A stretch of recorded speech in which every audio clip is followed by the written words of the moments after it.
So, welcome everybody. I'm very excited to be introducing our today Ashwin Kamlani, and I'm going to be talking with him about booked or bypassed. OTAs are hijacking AI search these days, and what can hotels do? So, the reason I wanted to talk to Ashwin is he's got a wealth of information, guys, when it comes to hotels. This guy is guru. I was so excited when I heard about him. He got referred from another guest that we had on the podcast show. And he said, "You've got to talk to Ashwin." He's the founder and the CEO of something called HyperFunnel.ai, which we will talk about in a bit because this is something you guys will definitely want to take a look at, and we'll dive into that in a wee bit. He spent the last 2 decades helping the travel and hospitality industries navigate the waves of disruption from the early days of like e-commerce through the dominance of OTAs and now into the era of AI and search distribution.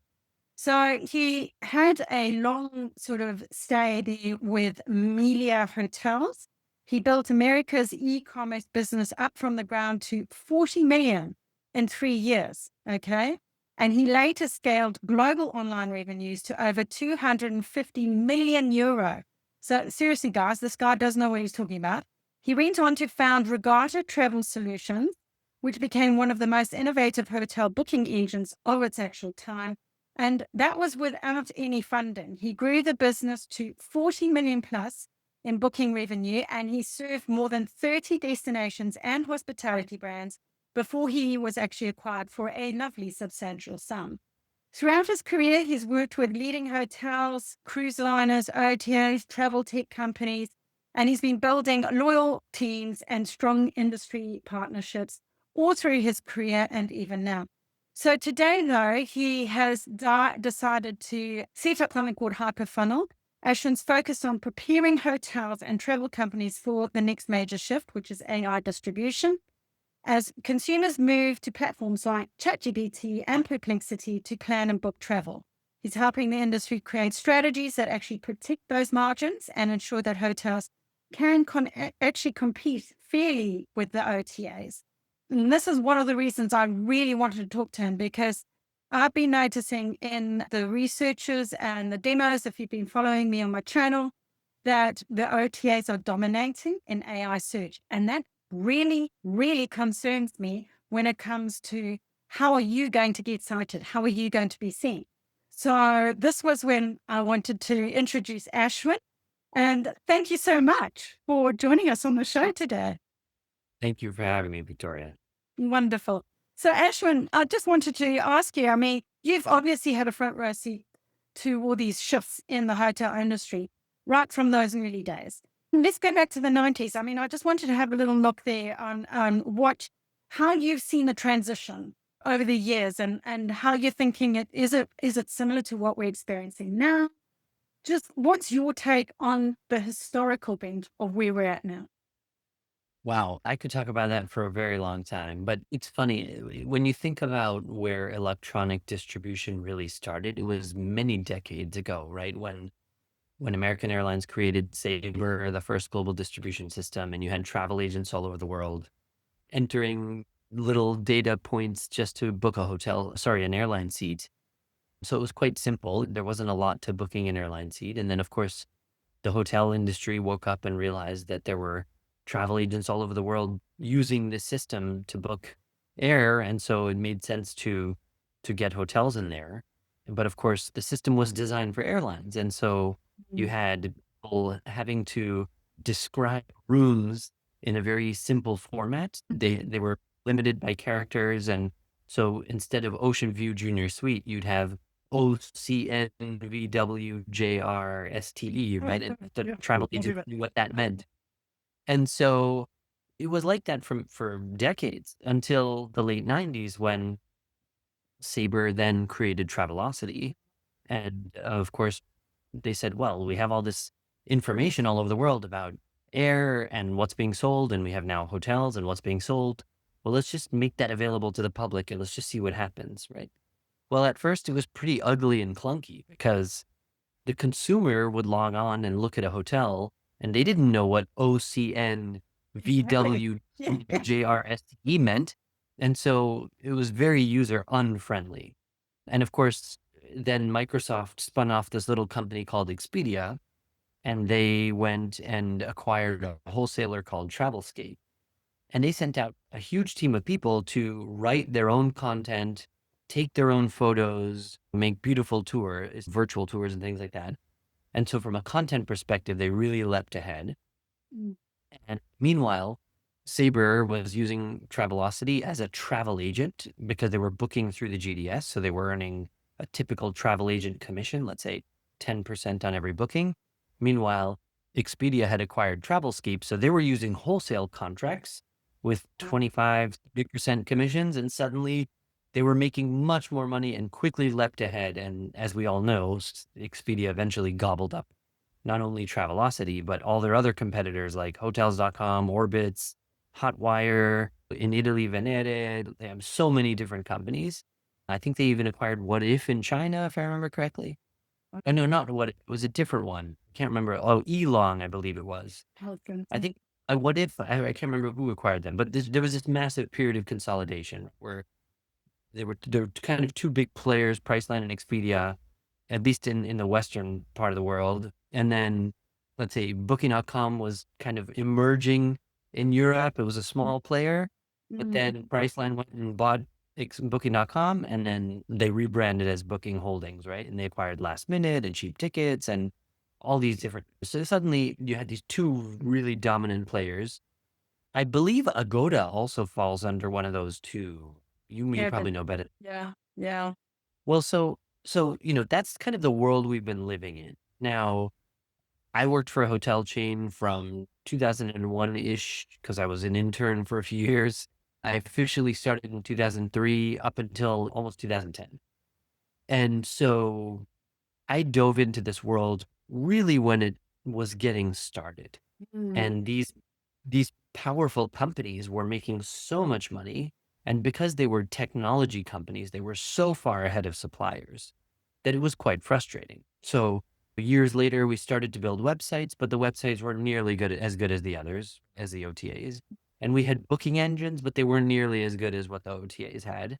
And then you might be able to scrape together some marketing dollars. And if you know, where you work for a chain, maybe you could convince the C-level executives and the CEO, or in some cases the owner, that it was important to start investing a little bit of money into Google search and things like that. But you had no check, because by the time the hotel industry got to this point, there was all this massive consolidation, and you go to Google and search for your own hotel, and you were nowhere to be found because you'd have Travelocity, Orbitz, Expedia, Hotwire, Venere, all these different companies all dominating Amazing. the digital real estate on the front screen of the first page of Google, and they were all one company, right? There were all those names were one company. And comfort. And Google allowed that because they were raking in the dollars. They were making so much money from all this advertising. So it was frustrating on the hotel side. And thank goodness, at least there was organic search, but then you had to know how to build your website, how to optimize it. And more often than not, while the the official online travel agencies were somewhat ethical in the way they did, I use that term loosely. But let me put it this way. They had, in some cases, quite aggressive tactics where when they went to the airlines kind of thumbed their nose and said, look, there are only a handful of airlines. We're not giving you 25% commissions. We're going to give you a flat amount, let's say per booking, or a small fee per booking. And the OTAs kind of had to agree with that because what are they going to do without air, right? But in the hotel industry, there's so many chains and so many independents, and it's so fragmented that if they came knocking on your door and said, hey, how would you like to sign a contract with us? And we want a 30% commission. And the hotel would say, well, I'm not paying you 30% commission. And they'd say, oh, that's no problem because your competitor right across the street would be happy to take all of our business. And so everyone kind of just followed along and signed all these agreements. Now, here's where it got ugly is that, let's say you tried it out. You signed up for one of these online travel agencies or several of them.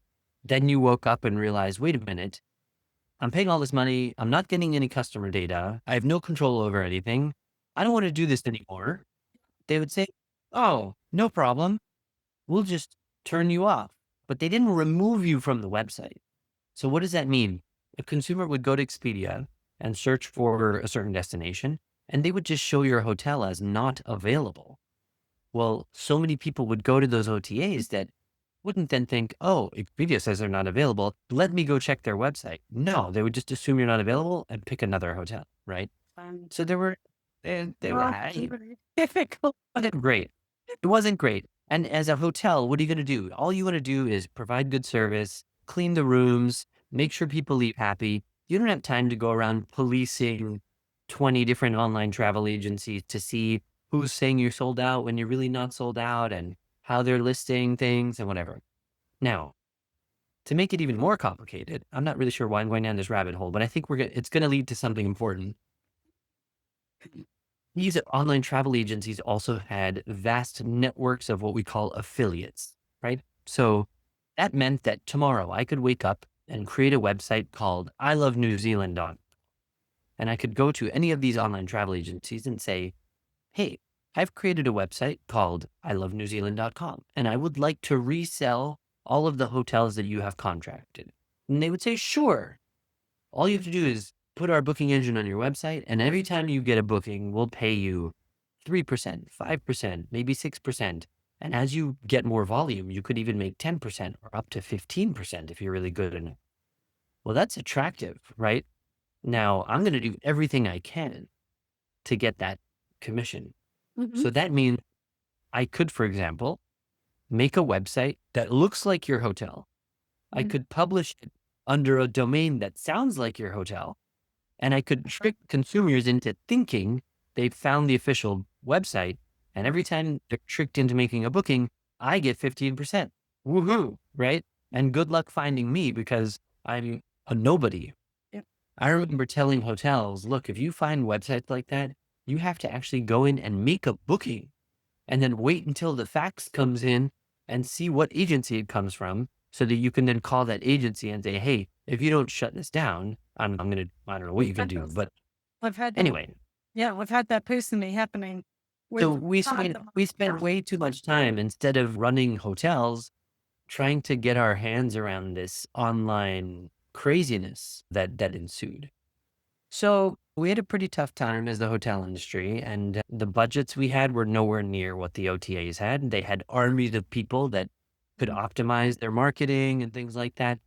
So look, that's why I'm really excited about what's happening with AI because it has the power to completely shake the ground beneath us. And in a way, it could get really a lot worse, Mhm. or it could completely shift things for the better. And it all depends on how we play our cards over the next year or two. So this is one of the reasons I wanted to talk to you because AI mode has only just been launched over here in New Zealand. So Wellington did a bit of a test run a couple of weeks ago. Wasn't even that long. And all of the results were OTA. There was not one single independent hotel, not even one. The whole lot was Expedia, Booking.com, Trip.com, Kayak.com, you name it, but not even one. There was one in chat. I did a comparative search. There was one that went to an independent hotel who I happen to work with, by the way. So just saying. And then when it came to, let me see, Perplexity, there were more options, but there were still predominantly either not having links go to the website, just telling you what the options were, but they had at least a few more options. I can't remember the exact results, but the Google one at this point in time was all OTA. And I was like, oh, that really concerns me. A lot of New Zealand is small, medium enterprise. And when I say medium, our maximum size here is like, a large business in New Zealand is you've got 20 staff. So for a lot of those middlemen, that I'm just really worried about what's going to happen. How can we protect those small independent operators? We've got a lot of mom and pop kind of operations over here. I've got my own motel. A lot of folks sell their farms and they use their money and they buy a motel or a small hotel, a little boutique kind of thing. And their background, a lot of them has been in farming or not really in the trade. And this is kind of like easing themselves into retirement, a lot of them. And then we've got the bigger chains as well who are more onto it, but still not fully, because I think a lot of the chains may have overseas head offices. I think they're waiting for directors coming from there. So a lot of nothing is happening right now. And that really worries me because AI is already here. And there's a lack of awareness for a start over here. And the second thing is, what do we do when this really does hit, when they start going, gee, where is my traffic? Where's my traffic? I used to get all this traffic. Where's it gone? Oh my goodness, what do I do about it? So I think it's a double-edged sword. I think you're right. I think we're sitting in that zone. I'd like to get your opinion on this. I think we're sitting in a zone of it could flip either way. And right now, I think Google, who has loved making money for many years, let's face it, why would they want to change that? How are they going to recoup their revenue loss from all of the different options that they had previously, now to when we're having verbal requests, semantic search, visual search, and this AI search? The only way that these guys like chat, I think you know this already, they're already taking commissions from the big guys. So why would they don't care like who wins it, but they're in with everybody. So they will get a cut of the pie anyway. So it doesn't matter who comes up. It's like what you were saying in the historical beat, where you own everything. It's that perception of choice, isn't it? You think you're having a choice, but you don't really, because the same guy owns everything. And it really does worry me about how can we protect those guys, because they're going to get a massive hit. So what's your take? I mean, do you think it's going to flip the other way? Do you think regulatory bodies will get involved? What's your take?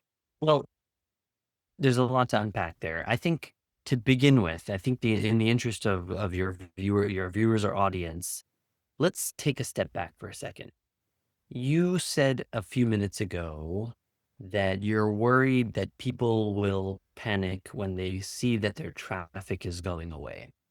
Let's talk a little bit about what that means and why we think that that's a possibility. Like, what are the mechanics that would cause that to happen? Mhm. So this is, first of all, let me preface this by saying I am not an expert. Honestly, there is no such thing as an expert in this field because it is changing so quickly. It's And so this is just my opinion, okay?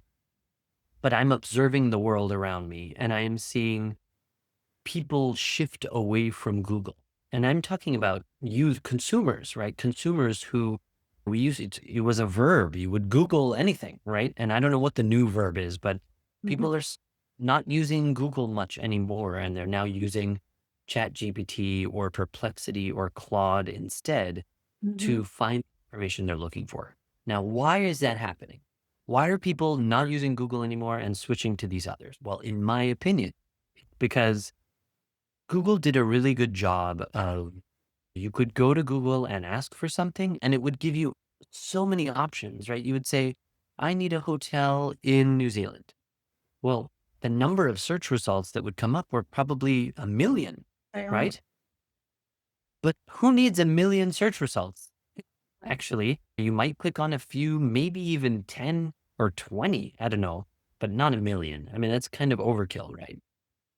And even if you did click on 5 or 10 or 20 search results, it was up to you to click and then go through those websites and find whatever information you were looking for. So let's just take a real example. I'm a father, I've got 2 kids, and let's say I wanted to go on a vacation. Now, we like, I don't know, I'm making this up, all-inclusive resorts, and we love Chinese food, and we need to have connecting rooms, and we're not super wealthy, so we can't have like a 5-star luxury property. We need something within a certain budget. Now, to go into Google and to click through 20 or 30 different website options to find the options that fit all the criteria I just described would take me weeks, literally, right? And that's why in this industry, we've talked about for decades how the booking process is so painful because it takes so much research. And even once you finally decided the hotel you want, that's not good enough. Now you have to search on 20 different websites to see who's got a good deal and maybe you can save some money somewhere. Yeah. So back to the question. Why are people, let's say, reducing their use of Google and increasing their use of ChatGPT? It's because ChatGPT, and I'm using ChatGPT generically for all of these different engines that we call LLMs or large language model search engines, they do all that work for you.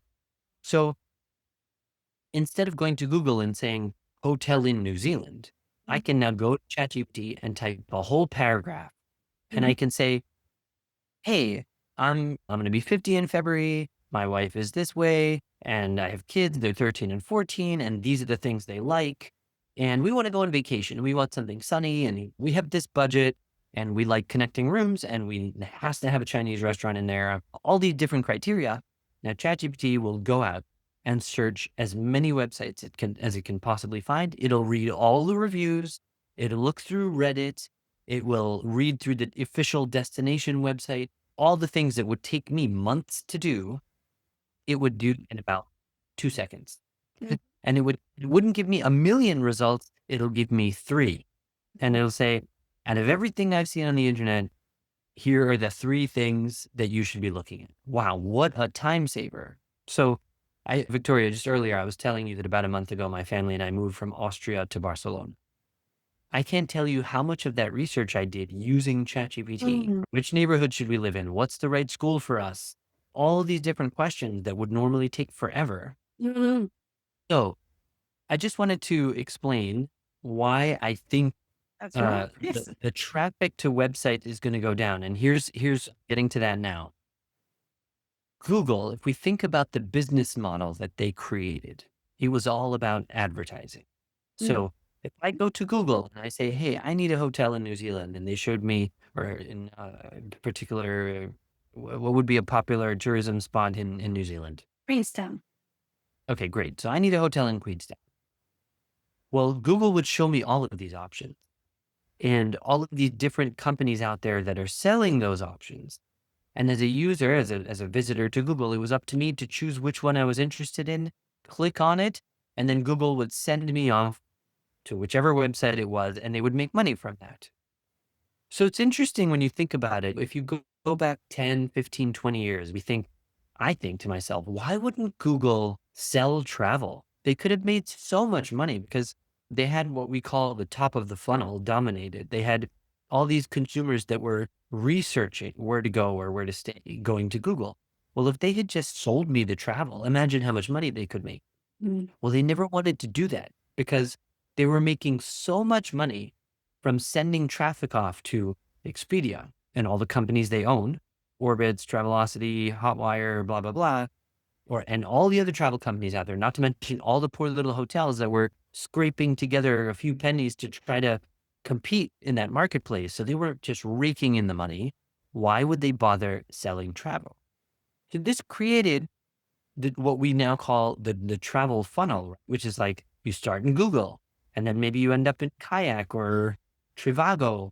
And then you find a hotel and you end up on an OTA or potentially a hotel website. And then you work your way down the booking process and hopefully there's a conversion. Right. That whole thing is going to get flattened. And that's why we called our company HyperFunnel. It's because now so many people are starting to do their research in ChatGPT or in Perplexity or in Claude. I am a firm believer that they are going to create an end-to-end booking process within those AI search engines. Yes. So people will start researching, selecting options, comparing options, and booking within ChatGPT. And then they'll never leave that environment. And then what's going to happen is, in fact, not going to happen, it's already happening. Traffic to websites is declining. Because why bother going to the website when you can eliminate that pain of researching 20 or 30 different options and doing everything in minutes within ChatGPT? So hopefully that explains, hopefully Totally. in layman's terms, kind of the fear that you and I both have that traffic to websites could see a significant decline. Yeah. So, in terms of Ben, what are you seeing where you are in terms of searches? Is it a fair playing field? Are you seeing independence being shown as much as OTAs or not? Absolutely not. So, I knew I that. mean, look, again, kind of just how we analyzed right now Google and their motivations and why they did what they did. We also have to do the same for companies like ChatGPT and Perplexity. So, number one, these are not travel companies, right? They are search engines. Well, actually, they're not even search engines. No, The they're not. search engine is just one small piece of what they do, Mm, right? Because they're trying to enable businesses all over the world to use AI to build quicker, to invent new things. So it just happens that they have a search engine, and it just happens that this could become the livelihood of all of our hotels in the future. Now, the reason I say that is that they're doing this all over the world and for all businesses and all verticals. And mm, these things have, every time a new technology comes up, things move so quickly, right? There's this very famous video on YouTube. If you haven't seen it, you should look it up. And it clearly illustrates for you as time went on, every time there's a new innovation, how quickly it gets adopted, right? So mm. the amount of time it took people to Yes, join Instagram, for example, yes, was much less than it took people yes. to join Facebook. And that was much less than it took people to get email. And that took, It was it's, 5 days. Yeah, 5 days. yeah. Yeah. Well, that's the thing. ChatGPT came out and nobody knew what hit them. It was like, what is this thing everybody's talking about all of a sudden? Yeah. And it's interesting because every time they come up with some new functionality or some new feature, everybody's in a rush to go try it because it's just so cool, right? Yeah. So the reason I say that is that it's important to remember that they have grown so fast and so big, and they're covering so much ground Mm, that they could not possibly take the time to say, wait a minute, in the travel industry, how do we ensure that when someone's looking for a hotel in Queensland, that we make sure that we make available the link to the individual independent mm, hotel that exists there? I mean, there's no way they could have possibly done that for every vertical all over the world, given all yeah. the things they're trying. Got the OTAs, you've So, already got it. well, that's the thing. So the easy way, the easy path to provide meaningful results to their users was to go to the big websites, the big established websites that had huge repositories of information, and those are TripAdvisor, the OTAs, right? And thankfully, at a minimum, they are putting quite a bit of weight into the official destination websites around the world, the DMOs, right? Destination marketing organizations. Now, if you have the fortune of living in a destination where your DMO is forward thinking, business oriented, investing into their website content and preparing that for these LLM engines, hey, you're lucky. Unfortunately, there are some DMOs out there that enjoy renewing their budgets every year and collecting the tax dollars and looking busy so that they can renew that budget every year. So it depends which bucket you fall into, and you may have the benefit of getting traffic through those websites or not. Mm, So one thing, I'm very hopeful that the natural order will win. So what do I mean by that? There is competition in this area. Right? ChatGPT is right now the clear front runner, mhm, and Perplexity is mm, doing everything they can to try to steal market share from ChatGPT. What does that mean? To me, it means that if the consumer wants to interact directly with the website of an independent hotel and ChatGPT doesn't make that available, but let's say Perplexity does, well, then Perplexity will be providing the consumer with a better user experience in the travel sector, and consumers will eventually migrate away from ChatGPT and go to Perplexity. mm, So that is a possibility. I know it kind of sounds impossible right now, but remember that one day Travelocity was the biggest and most successful OTA out there. And one day they disappeared and got acquired by Expedia because Expedia did a better job of serving the consumer mm. based on what the consumer wanted. So I would not be shocked at all if 2 years from now, suddenly Perplexity or Claude, or maybe one that we haven't even heard of yet, Mhm. has done a better job and wins over the consumer in the travel vertical specific. Mm, interesting take. I love it. That's really amazing. So where does HyperFunnel fit into all of this? You obviously set it up. You're a very smart man. You've got years behind you of all this knowledge. So what made you set it up? Like what was your drive to do that and what can it do? Frankly, this all happened by accident. Sometimes the best things do, but I started this company back in December with a completely different motivation. Okay. I wanted to use data and analytics and AI to help restaurants make their businesses more profitable and efficient. So I wanted to look at things like, are you charging the right price? And by the way, I don't want to get sidetracked here, but the restaurant industry is now going through what hotels went through 25 years ago, because it was September 11th, 2001 that drove hotels into the OTAs and the digitization that happened. And that's what really made e-commerce take off. But restaurants didn't have to do anything after 9/11. They kind of remained offline, analog, paper-based businesses. But COVID changed all that. So COVID was like 9/11 of the restaurant industry. Really? Then they needed digital ordering and they needed delivery and they needed CRM and a good website and all that stuff, right? Silver lining. It was. Well, and so suddenly they had all this data. Well, wait a minute, what do I do with all this data? Well, now you can actually analyze demand patterns. Who's ordering what? How often? When? So are you charging the right price? Well, now we can actually calculate that. And now you don't have only the prices you charge in your restaurant. You have the prices you're charging through all these different delivery channels. And so I started this company originally to take data and analytics and AI and say to the restaurant, hey, are you charging the right price? Do Mhm. you have the right amount of people staffed during each hour? Are you purchasing the right amount of ingredients that you need to be purchasing? All these different questions. And what started to happen is, because my background is so kind of deeply entrenched in hotels, I had hotel companies reaching out to me and saying, hey, this new thing you're doing, could you help us optimize our F&B operations? And I thought, hey, why not? And so I started having all these conversations with hotel companies. And as part of those conversations, I was saying, hey, what do you think about all this AI stuff? What are you doing to prepare for that? And more often than not, the answer was, well, we're just going to kind of wait and see.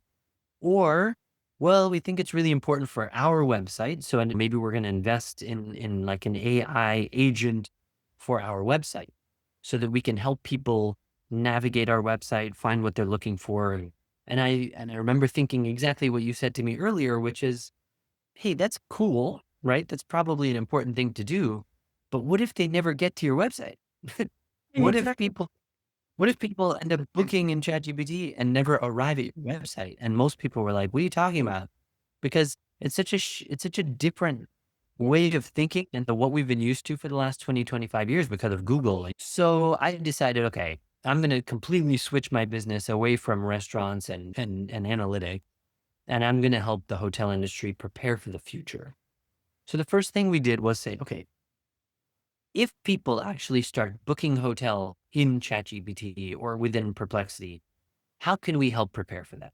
So Mhm. number one, we need to create the technology that basically a consumer can interact with in order to book a room. And that doesn't mean I'm traveling from this date to that date. I've got two adults, search, the kind of typical Yeah. process that we've been dealing with for the last 20 years. That's going to completely change. Now the consumer's going to write a paragraph, and I would argue they're not going to write a paragraph. They're going to speak it, right? Okay. They're gonna put in their AirPods and they're gonna say, "Hey Siri," or "Hey whoever." Yeah, my phone's gonna start talking to me. "Hey ChatGPT, I'm a family of four, and here's my budget, and we want to go on vacation, and this is what we're looking." The system's gonna have to speak back to the customer and say, "Great, I've got a couple more questions for you. What do you think about this or that or that?" And oh, look, I found these two or three options. Would to a travel agent. Okay, Mm. we invested for Sorry, we're just losing you a little The bit. LLMs, the ChatGPT, Perplexity. Yeah, tell me when I'm back. Tell me when I'm back. Where did we lose each Yeah. other? Okay. All right. So you were in ChatGPT Yeah, getting. so I believe that's the experience that ChatGPT is. That's what it's going to be like in the Yeah, future. It's going to be like I'm speaking with it. to, and not Travel necessarily a package. Yeah. travel agent, just an agent in general, right? Yeah. So it can be, hey, ChatGPT, listen, there's this weird noise in my car. It sounds like it's coming from the right side and in the front. What do you think it might be? And where can I go to fix it? And ChatGPT is going to come back and say, look, it could be these three things. I've made an appointment for you tomorrow because I looked at your calendar and you've got 3 hours after your lunch hour. So just drive 10 minutes away, take it to Jimmy at so and so store. And he's already aware of it. And this is the world. This is going to be the world in a couple, not even a couple of years. It's going to happen pretty quickly. Okay. So that's where we invested. Now, what's really interesting is that, as we've been saying, there's a lot of unanswered questions. There are a lot of unanswered questions. I don't know yet how to make a hotel bookable within ChatGPT. Nobody does. Even Expedia doesn't, even though I'm pretty sure Expedia and ChatGPT are having meetings, OpenAI, the parent company. They're having meetings, Booking.com, they're having meetings, then they're working things out, right? How do we make this happen? But any independent hotel out there, you're going to, unfortunately, you kind of have to just see what happens. And the most important thing you can do is to be aware of what's happening and be ready to act when there's something to act on. I believe that these companies will, at some point, create a process where businesses can raise their hand and say, hey, I exist and I'm the official business. And Okay. I'm going to authenticate that I'm the official business. So, and here's what I need to do to be found and to be transactional. And so we're trying to prepare all the infrastructure and plumbing to become transactional so that when that day happens, we can make it quick and easy for any hotel around the world to do that. Now, the latest thing that happened, and this is all happening so quickly, this was about 2 weeks ago. I had a hotel chain reach out to me and say, hey, so if you're creating this voice enabled conversational virtual travel agent so that we can easily be bookable in ChatGPT, could you put that on my website? And I said, "Yeah, of course we can. Why not? Right? Because that is the way consumers are going to want to transact. And so while they're landing on your website, if there's a better way than just saying two adults, here are my dates, search, and we allow consumers to speak to our website or speak to our app and say, hey, this is what I'm interested in, and here are my criteria. What are my options? Okay, that looks good. Go ahead and book that for me. I think that's a really nice step toward what the future is going to look like. Okay. So I'm Yep, assuming.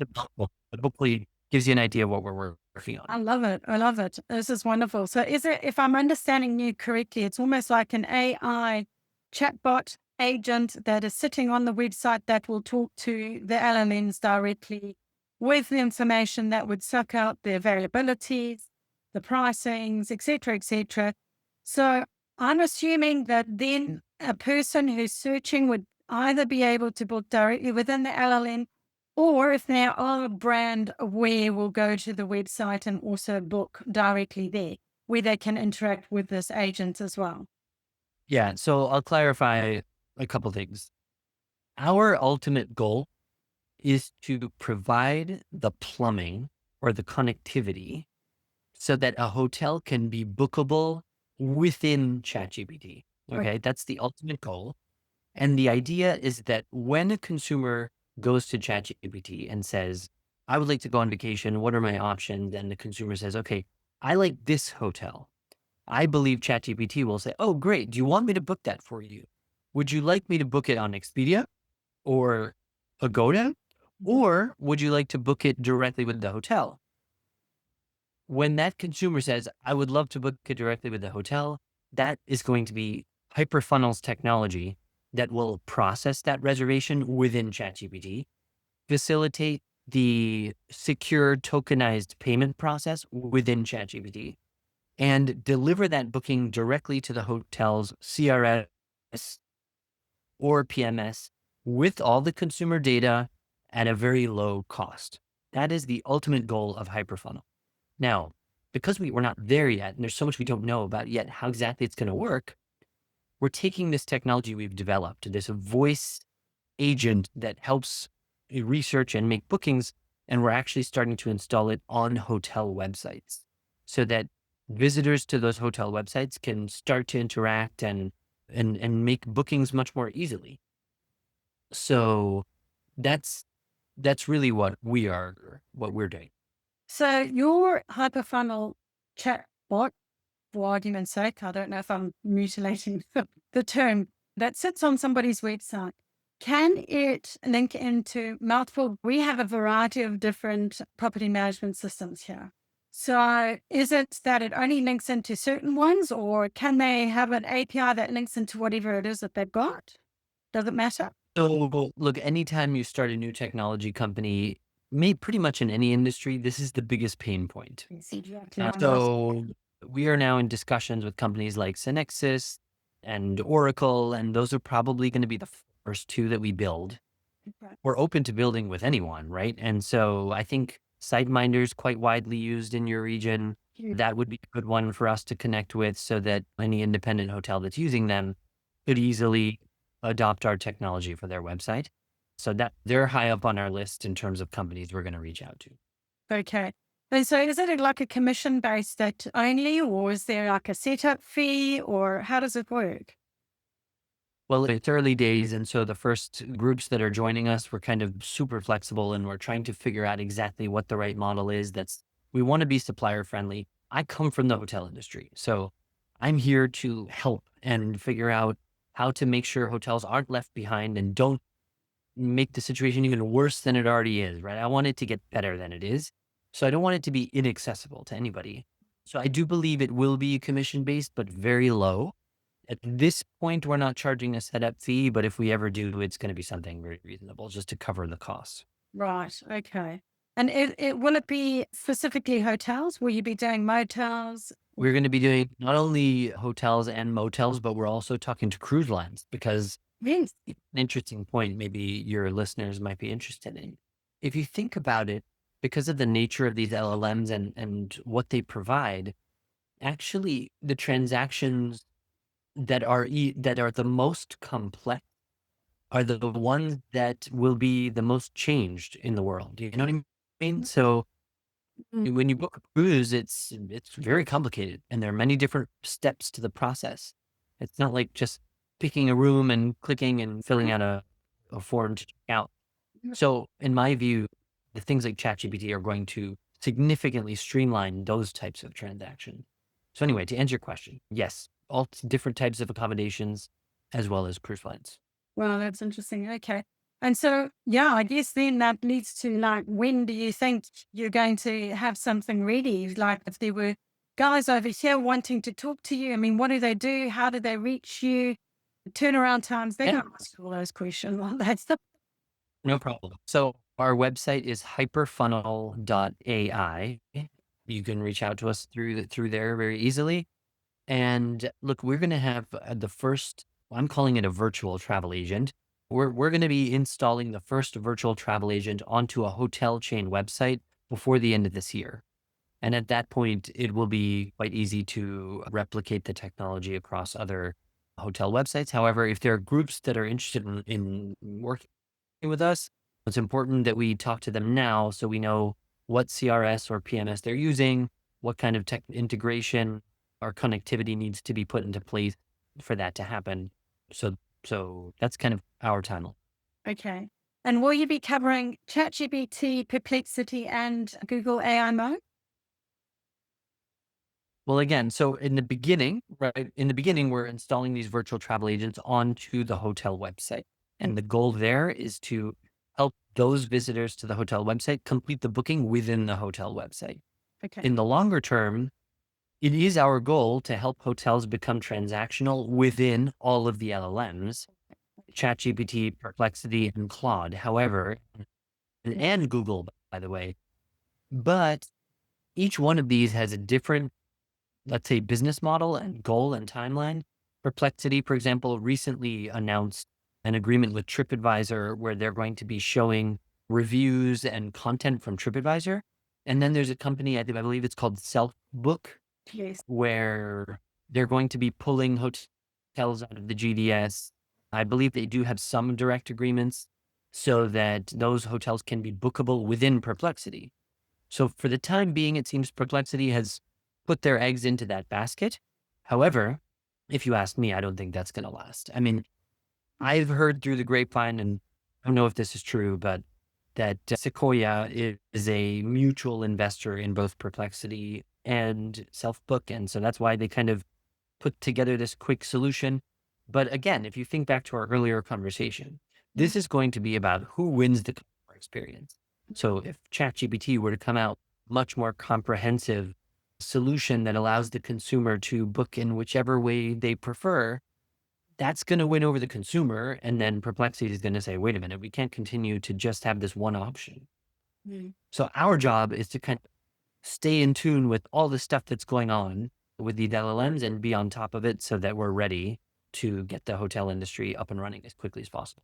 Where it comes. And I think this is one of the wonderful joys of coming across here. I'm just so pleased that I was put in contact with you because you've got that future thinking hat on. I was talking to someone the other day. He's a client of ours now, and he was saying it's like ice skating. He said, not ice hockey, and he said you got to skate to where the puck is going.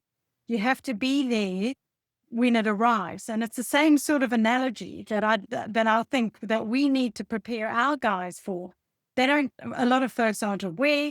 This is what's happening. How are you preparing? What are you putting in place so that when it does come, and it will come, we don't have a choice.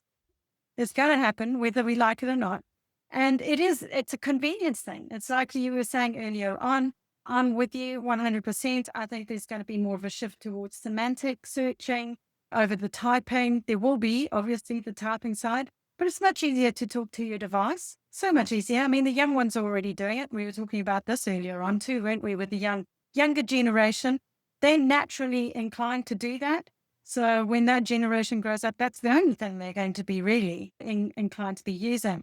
But I've loved having a chat with you. It's been absolutely awesome. And it was interesting as well how you mentioned Reddit and travel. I would love to just, before we sum up on that, just how important is Reddit when it comes to travel? Because it's always been TripAdvisor over here, not so much Reddit. What's your quick take on that before You know, we? that's a really good question. No, I don't know is the answer. I do know that Reddit plays quite a significant role in what the LLMs are returning to the consumers. But I have a feeling that it's maybe less important in travel because I don't think that Reddit is considered credible, or let's say not credible, but let's say a comprehensive source of information about hotels or travel Mm, mm, preferences. So I would argue it's probably less important for travel. Again, I'm not an expert in this and I could be wrong about that. Last week I was on the phone with somebody and they were asking me, what are the things that I can do now? Is there anything I can do now to prepare for the future? mm, And one of the that was, look, I think we have to shift our mindset about what information we put out there.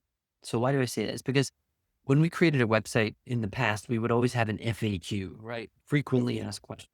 mhm, So, oh, well, all these people are asking about the pool. And so let me put in my FAQs the answer to that. So I don't have to answer that question anymore, right? And so we were always trying to provide the answers that were most commonly asked. mhm, But that world has gone away. Now you have to prepare for any question somebody might ask. mhm, So the purpose of a website, I believe, is no longer going to be consumer facing. It's not going to be, oh, let me make it pretty and let me make it as succinct and mhm, easily able as possible. In fact, maybe we'll have two sites. Maybe we'll have one that's consumer facing and one that's built for the LLMs. And in that one for the LLMs, it has to have as much information as you can possibly imagine, right? If somebody, let's say an elderly gentleman wants to book your hotel room, they might go and say, "Hey, what is the height of the bathtub in room 645 on the 8th floor? Because I'm concerned that I might not be able to get in." That's not gonna be in your FAQs, but you might upload that into a repository so that one day if somebody asks ChatGPT that question, it knows where to find the answer, right? So that's kind of one thing that we can do to get started. If you have a blueprint of your hotel, upload it. If you have schematics of every room, you have, I mean, whatever you can think of, find a way to get that online so Mm, that it's able to be found eventually. yeah. I took to this as well. I like to call it infrequently asked questions. It's all those quirky, I've got a chili allergy. I mean, anybody has, there's a lot of gluten free issues, but how many people have chili? It's all those quirky, different questions that you just really wouldn't think about I asking. agree 100%. And I think that the hotels that are able to answer those questions are the ones that are going to win the business. Yeah, yeah, I'm totally with you. It's like you have to have it there to be found. And if you don't have it there, I call it the mango theory, which is very odd. But effectively, it's like you have a bowl of fruit. And if you've got apples and bananas and strawberries, etc., and people are asking for apples, bananas, and strawberries, fine. But what if somebody asked for a mango and you don't have a mango? You've got a problem. But, so it's like, how good is your fruit bowl? Do you have mangoes? So that's my little take on Right. that one. But yeah, if you're not putting that information out there, you are going to struggle and it's just going to be playing catch up after that, isn't it? So look, it has been an absolute joy. I mean, I've learned heaps. What I really loved from you was just that historical sort of understanding. Like I've never really thought about the transitioning and how it's sort of evolved and we're having the similar sort of disruption in a much tighter time span. And it's going to be massive. We're Yes. moving away from the very old school way of search into the world of semantic search and visual searches. It's just going to be the dominance. I love that you're skating to where the puck is. You're building the net to catch the right information for hoteliers. And I just think it's amazing. And really interesting that I loved as well was that you mentioned about how DMOs need to be onto this as well. Hadn't ever thought about that from their aspect. Don't know. I would have to ask the guys here what they're doing in preparation. But yeah, it's been absolutely fascinating. So just again, folks can reach you on HyperFunnel.ai. And is there anywhere else that they can connect with you? No, that's really it. And I'll just say, even though we're not quite talking about it publicly yet, we are going to be doing a lot of work with DMOs in this area. Oh, There's a tremendous opportunity here for DMOs, but I don't want to yet give away perfect. no, I love it. Well, let's this stay in touch. It's been an absolutely. absolute joy, and I've really loved every minute. It's just Oh, we will. someone talking on the same wavelength and totally getting it. And you're way ahead of the curve. Thank you so much, Ashwin. And you take care. And yeah, all the best in Barcelona. Thank you, Victoria. All right. Take care now. Bye.